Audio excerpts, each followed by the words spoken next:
قررت النهارده ان انا بقى ايه ابقى واحد من المتسابقين العاديين خالص.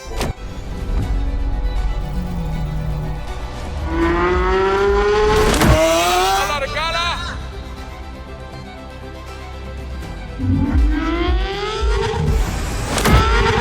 الحمد لله اخدت مركز تاني خلفي.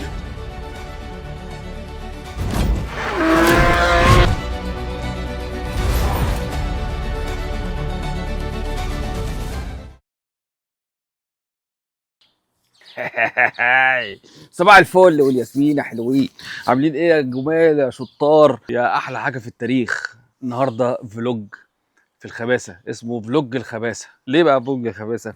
ان احنا النهارده للاسف كان عندنا تراك داي. خلاص، هو مش للاسف ولا حاجه، هو للاسف عشان خاطر هو مش مفتوح للجمهور. للاسف احنا عاملينه تراك داي للجروب بتاع رودز رايدز، فان احنا هنجرب العربيات ونسخن الدنيا شويه تاني.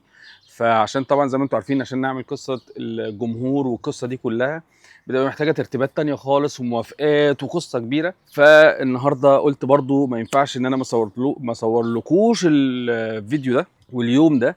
فعشان كده النهارده باذن الله هاخدكم من اول يوم لاخره. فيلا بينا بقى ايه نتوكل على الله، عشان الجو النهارده كمان نار. فاحنا يا دوبك نلحق لايه بقى.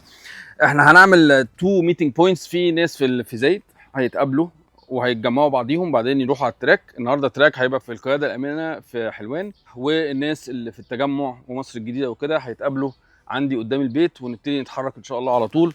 فيلا بينا ايه نديها على طول. يلا بينا يا باشا، يلا يا حاج محمد. منور يا حاج محمد والله. النهارده انا عاوز اقول لكم بقى، انا بقالي 3 سباقات ما بنزلش، انا منظم بس. فطبعا كنت في الاول كنت بنزل، بس دلوقتي للاسف ما بقتش انزل خالص. بقالي 3 سباقات ما بنزلش. قررت النهارده ان انا بقى ايه ابقى واحد من المتسابقين العاديين خالص، ولا ليا علاقه في التنظيم ولا ليا علاقه باي حاجه. انا بس ايه هنزل واسوق زي زمان. فمعانا القطقوطه هننزل بيها النهارده ان شاء الله. حصل حاجه صغيره كانت فيها، بس ربنا يستر يعني لحد ما نجيب كاوتش، لان الكاوتشه للاسف مسمار دخل في جنب الفرده وطلع منها. بس يعني الحمد لله هي ما نمتش لحد دلوقتي، ولكن هي كانت جايه في الجدار من بره. حاطط ايدي على قلبي طبعا، المفروض اصلا ان انا ما انزلش بيها بالكاوتش ده. ف ربنا يكرم لحد بقى ايه انا هقضيها النهارده لحد ما نشوف بقى ان شاء الله باذن الله نرجع منها بالسلامه. وبعدين هنجيب لها فردتين ورا، للاسف ما ينفعش فرده واحده. يلا بينا. للاسف هو للاسف مش ليا، للاسف للناس يعني عامه. صوتها في الكول ستارت مرعب، فبيرج الدنيا. وبعدين المشكله تانية ان اهل بيتك بيعرفوا انت خرجت ولا ما خرجتش. فضيحه، مش عارف ازوق خالص. يلا بينا. اويزو تعالى. ايوه بصوا بقى، انا هاخد يا محمد خوستين. هنحاول نسرب زي ما انتم شايفين. بصوا ورا كده، هنا الرول كيج. بصوا ورا هنا الرول كيج، هنا مفيش فتحه حتى تدخل دي، يعني حتى الخوذه مش هينفع تدخل. فاحنا هنرص كده. الحمد لله خدنا 3. فين الرابعه؟ ها كده خدنا 3 والرابعه اهي. هنسوق لحد بره، وانت يا محمد هتاخد خوذتين ومعاك كرسيين ومعاك الشنطه بتاعتك، وهنطلع مش عارف بقى احنا هنعمل ايه، بس لحد بره، بس نحطهم في العربيات التانيه ان شاء الله. يلا بينا. انا لو راكب تمنايه مش هسوق كده. بصوا زي ما انتم شايفين احنا معانا 6 خوذ، ومفيش مكان زي ما بقول لكم، ولا في الشنطه قدام ولا في الشنطه ورا. فايه محمد واخد شنطته وخوذتين على رجله، وانا واخد 4 خوذ. ده لو بتاع بطيخ مش هعمل كده. هنطلع بقى للشباب دلوقتي، ناخدهم ونتجه ان شاء الله باذن الله. ايرو داينامكس فولت ليه؟ درايفنج. الله يا ستار يا رب. ليه فولت ليه؟ عشان انا مش لابس سيت بيلت، فقال لك ايه ايرو داينامكس فولت. يا لهوي ياما. عاجبك كده نطلع نسوق بالطريقه دي اللي انت شايفها دي. يلا بينا. بسم الله. ايوه ما ويلكم حضرتك. انت راكب جي تي 3 ار اس عشان الناس تفهم. ان ايه ده طبيعي، خلي بالك، وكل ده على الكومفورت، احنا كده كومفورت. بص اهو الشباب الحلوه هناك اهي، الشباب الحلوه هناك. يلا بينا. عاوز اعرفكم على مستر عبد الكريم. ما بيحبش يطلع في التصوير ولا بيحب يطلع في كل الحاجات دي. هو طبعا ليه صدم دلوقتي. تعالى انت رايح فين؟ يا لهوي الخوذه. تعالى تعالى استنى بس خليه يعدي، هو هيعدي من هناك. صباح الفل، عامل ايه؟ اخبارك ايه؟ معلش اخبارك ايه؟ حط الشنطه وتعالى او عدي العربيه. لازم اعرفكم على عبد الكريم. عبد الكريم من الشخصيات المحترمه جدا جدا جدا جدا، وابو الرجوله وابو الجدعنه. مستر صالح رياضي الجروب. مستر صالح رياضي الجروب، رياضي بتاع الجروب ودريفتر وقديم من زمان معانا. خلي بالكم صالح هو وكريم هاني ورمزي محمد ابو الوفا كانوا زمان كنا عاملين عاملين والواد جمال كنا عاملين تيم اسمه ايبكس ريسنج تيم، وهو كان من واحد منهم، وكان يعني مستقبله بارع، مش هزار، بارع ما شاء الله. وهو برضه راجع بقوه. كريم هاني سخنا كلنا فصح، فربنا يكرمه ان شاء الله. ايه؟ قول لي العربيه اول مره اشوفها. ايه رايك بجد؟ تعالى انت رايح فين؟ والله العظيم هتخش بوشك، انسى والله لا هتخش، عشان عاوز اشرح للناس بس حاجه. لا صباح الفل يا باشا، اتفضل يا باشا، اركن يا باشا، خش. الراجل ده انا عاوز اقول لكم بس على حاجه. الراجل ده اخلاق، لا وطي بقى عشان اتكلم عليك حاجات حلوه. اخلاق، ادب، رجوله، شهامه. عارفين ده مين ده؟ ده اللي عنده الافنتادور الاس في. فاهمين حاجه؟ فاهمين؟ والراجل النهارده قال لك ايه ده يا عم الجروب ده يوم عادي وهنعمل تراك، فاقول لك انا هروح بالام 5. بصوا الام 5 الزرقاء، قال لك خلاص بيتنك علينا. حبيب قلبي والله منور الدنيا يا كينج. خد بقى الخوذ عشان انا معيش مسمار اصلا. امسك يلا بينا ننزل يا باشا. عامل ايه؟ اخبارك ايه؟ ايه الاخبار؟ صباح الفل، اخباركم ايه؟ 100 100. يلا بينا على طول بقى، صح؟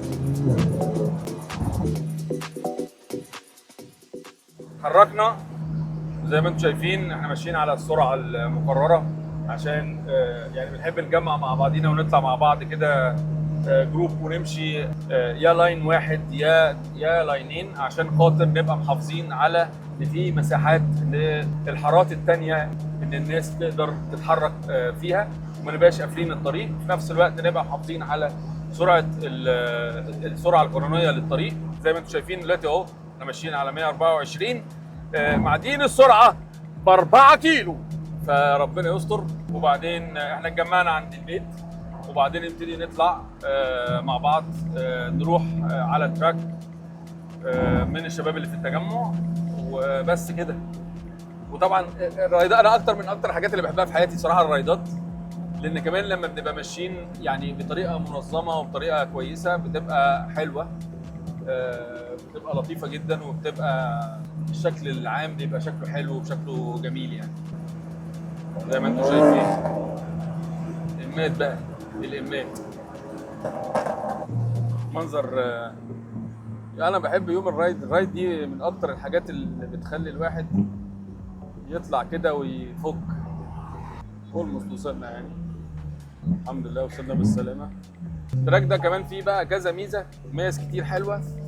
في حته اسمها سكيت باد، دي بتبقى صباح الفل، دي بتبقى فيها زي ميه، وانت بقى ايه اللي هو لما تكون ماشي وبعدين مره تلاقي العربيه يقوم عامله كده وازاي تكنترول عليها فدي ان شاء الله باذن الله برضو مره هنبقى من المرات هنعملها باذن الله. بس النهارده طبعا ايه عندنا التراك، فهيبقى تايمنج تراك دي تايمنج. ربي يعدي على خير اليوم ده.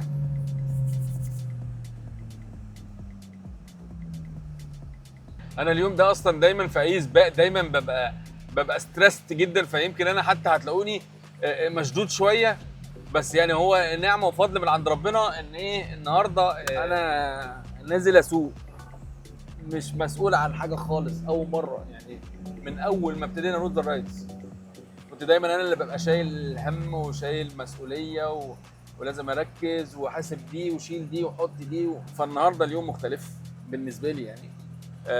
النهارده انا جاي اسوق فقط، جاي اسوق فقط. يا رب كده يسعدنا جميعا ونتبسط، ويا رب النهارده تكونوا ايه، نحاول نلقط لكم على قد ما نقدر من اليوم، وتشوفوا كده ايه يعني، تبقوا عايشين معانا الاجواء يعني ان شاء الله باذن الله. مستر معتز عاطف هو اللي مسؤول النهارده.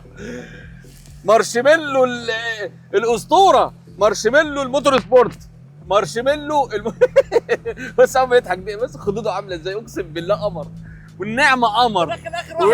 ايوه يا باشا عشان ابقى ماسك على الشباب.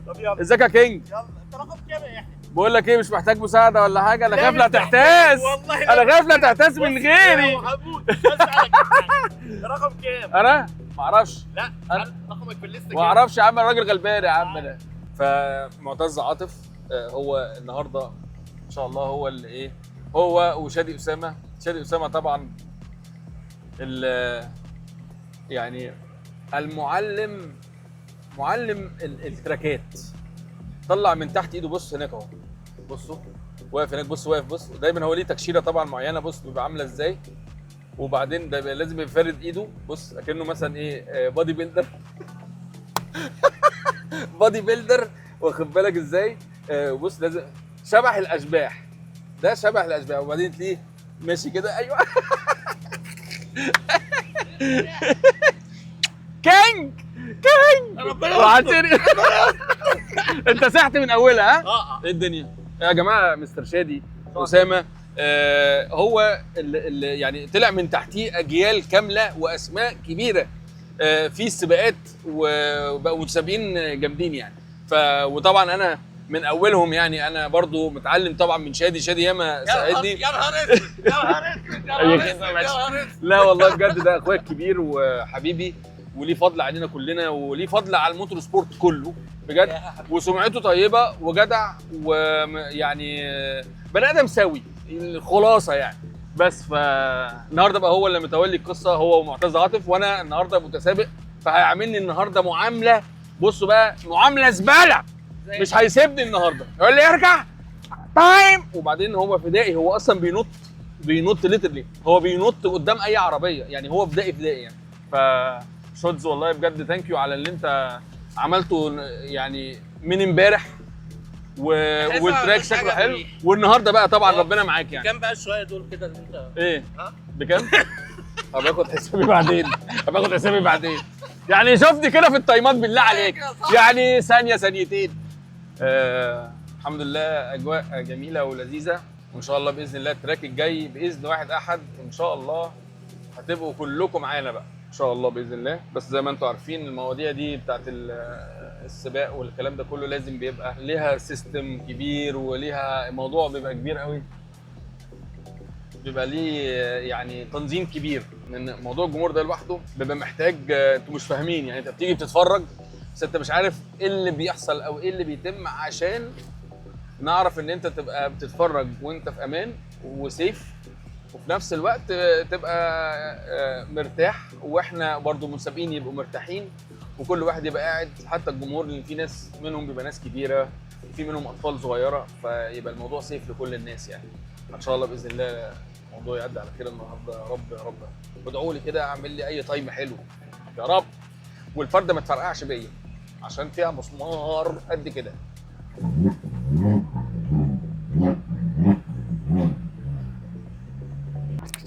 مش عايز حاجه، انا بسلم عليك بس يا اخويا. انا عايز اعرف رقمك كام عشان تيجي تركب مكانك. صوتك ليه عالي؟ صوتك ليه عالي؟ تركب مكانك، مش هتركب في اي حته. فين طيب اركب فين؟ انا عايز اعرف رقمك في الليسته. رقم 12 يا ابني. كام؟ 12.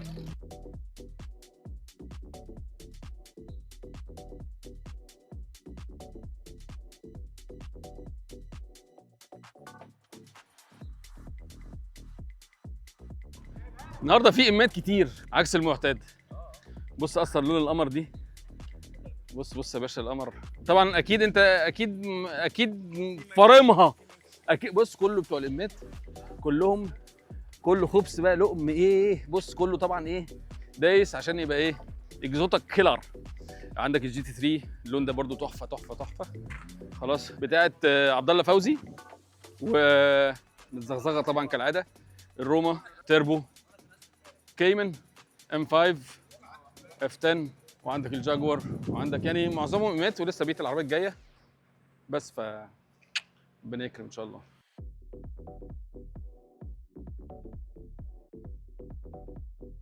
اول مره اجي احس ان انا ماسك بص الكولمان بتاعي وداخل جوه في التكييف. سوري انا اسف برضه يا باشا. عينيا بقول لك ايه، ماليش نازل. اوفر يا عم، ربنا معاكم.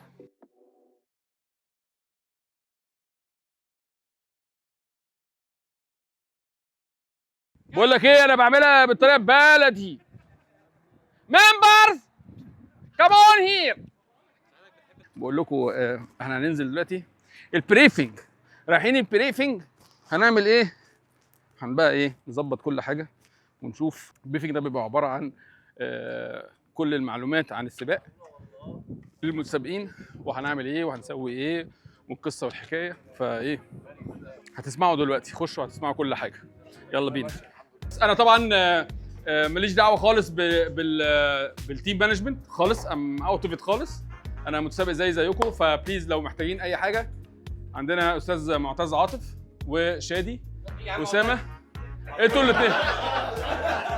معتز عاطف اخونا الكبير وخبره طبعا يعني قبلينا بكتير يعني، وبنتعلم منه. وشادي اسامه برضو نفس القصه. فيعني هم هيبتدوا بقى البريفنج. انا قلت بس ايه اصبح عليكم.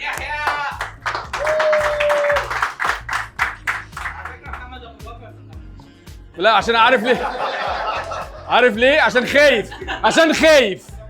ايوه عشان خايف. بس انا وكارتنج قبل كده فاهم يعني ايه ان في مارشل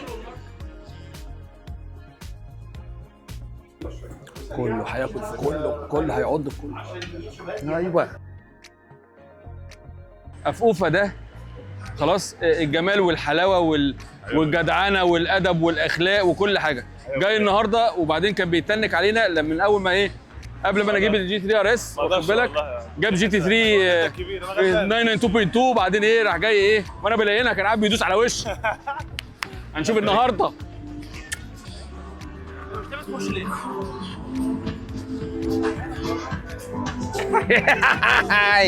بقول لك ايه، فراري ولا بورش؟ يا ابني بورش يا ابني، بورش.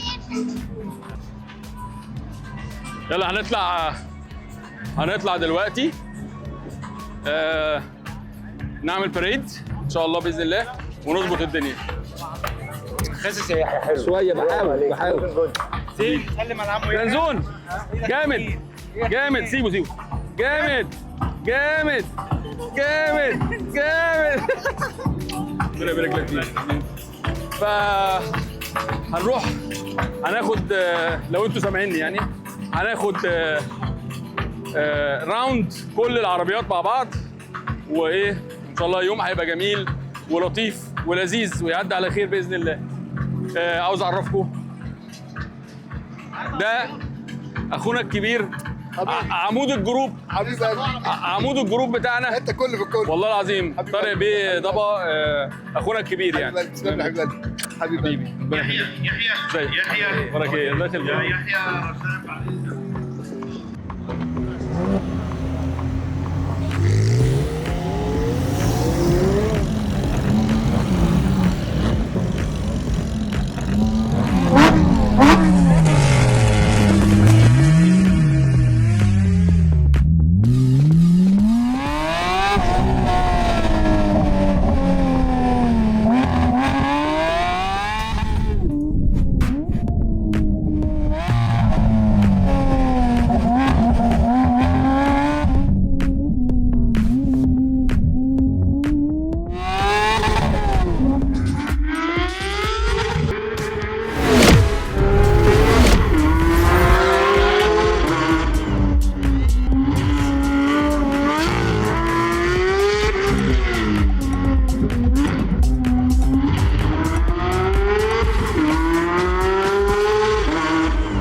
يا حماده بصوا دلوقتي اللي جايب اول محمد الشهاوي دقيقه بالظبط. متهيألي فلات دقيقه دقيقه فلات.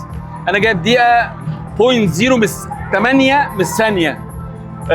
ف ربنا يكرم. الكاوتش طبعا راح في 60 داهيه. لو بصوا انتوا هنا، تعالوا بص هنا، احنا طبعا انا منزل الكاوتش طبعا. المشكله ان مفيش وقت انك انت تسخن الكاوتش، فيعني كويس يعني، وبقالي كتير ما نزلتش، فدي حاجه برضو تمام في اللطيف يعني.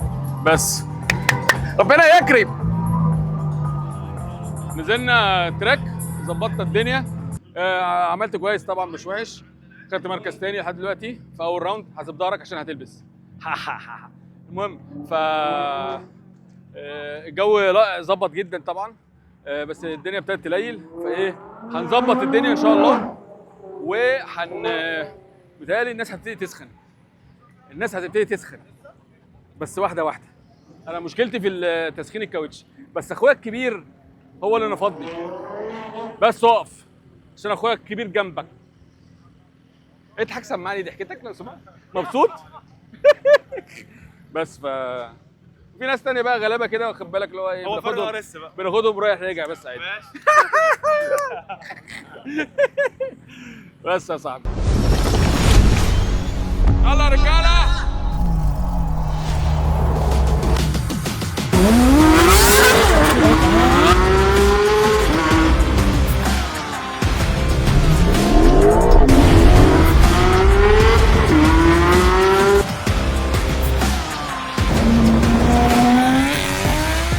مش عايز تقول حاجه ليحيى بقى؟ انا عايز اقول له خلي بالك من نفسك، عشان هو ورايا والشاوي فوقيا وانا في النص. فانا ان شاء الله دلوقتي هطلع فيهم هما الاثنين وهروح. ولو شاف الفيديو ده ممكن يحصل كريم. يحيى؟ لا يحيى ما يقدرش يعمل اي حاجه. اوعى توريه، اوعى بيني وبينك والنبي.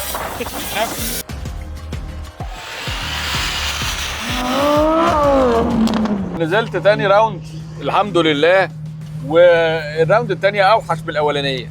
اولا عشان الارض للاسف التراك مليان رمله، والعربيه دي الكاوتش بتاعها شبه سيمي سليكس، فطبعا الايه دي عاوزه لها اسفلت يبقى جريب جامد يعني. بس المهم عامه يعني نزلت تاني واحد، بس تاني واحد ده ما كانش ايه، العربيه ما كانش فيها جريب خالص، ف جبت تايم اوحش من اول راوند.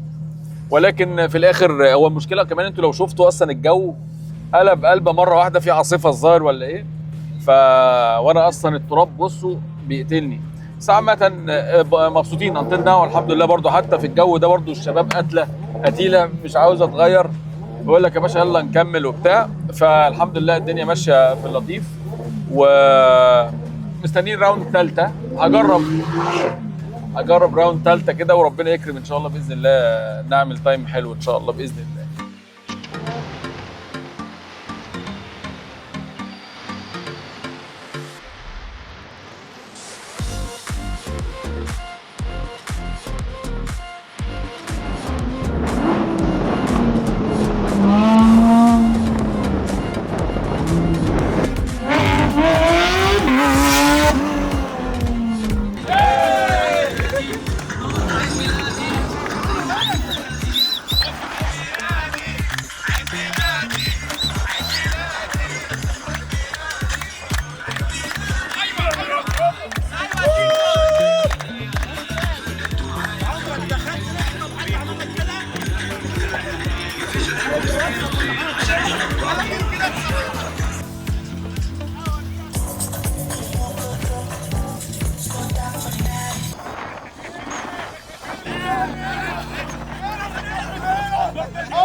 يقول لي بقى جبت عربيه زرقاء، عربيه صفراء، عربيه سوداء. الحمد لله والله بجد انت انا لاغي الملك.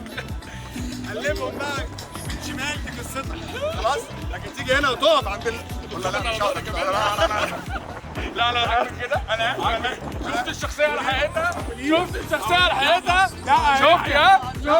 انت عارف في حاجات على الجروب يعني لا تنفيذ من اللي بيحصل. عرفتي؟ يقعدوا عليا يضغطوا عليا يطلعوا الكابتن اللي جوايا كله.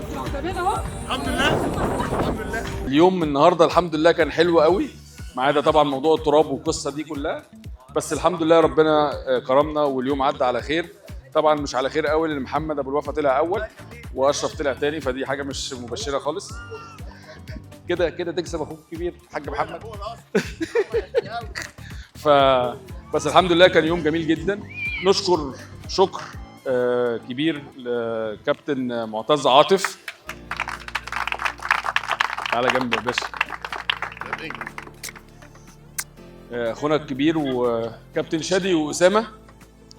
كابتن شادي فين هو؟ ماشي ده كده اقول له بس عندنا بوديوم تحت بس فلو ينفع يجي يعني. وبنشكركم انتوا يعني الجمهور طبعا بنشكركم جدا. بنشكر كل الممبرز اللي كانوا موجودين النهارده. ما حدش يركز في النضاره عشان بس شكلي دكتور سنان. المهم هنبتدي نقول البوديوم بتاع الخلفي. المركز الثالث الاول صح؟ نخش على المركز الثالث. انت لا مش انت ساعات ما تركزوش بتضحكوا على ايه؟ المركز الثالث مصطفى الدعدوع. سقفوا له سقف اخويا الكبير بتاعنا حبيبي يا صاحبي حبيبي. انا المركز الثاني انت. ايوه يا حلشنان فين الجايزه؟ يا لهوي والمركز ما تعليش صوتك ما تعليش صوتك خليك عادي. محدش يسقف قوي. سقفوا له.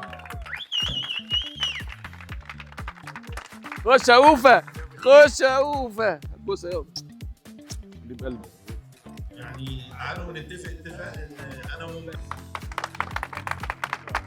الف مبروك الف مبروك. اسرع 3 في ال50. انت الرابع. انا الرابح الحمد لله. المركز الثالث محمد الشاوي جاي يخلص علينا. خش يا باشا. الله اكبر ايه ده؟ دي مختلفه دي غاليه دي. ماشي اطلع. وفي المركز الثاني محمد اشرف. هو مفيش غيرهم ولا ايه؟ مش ايه الحوار ده؟ انت طلعت فوق كمان مختصر. ماشي. وفي المركز الاول محمد ابو الوفا.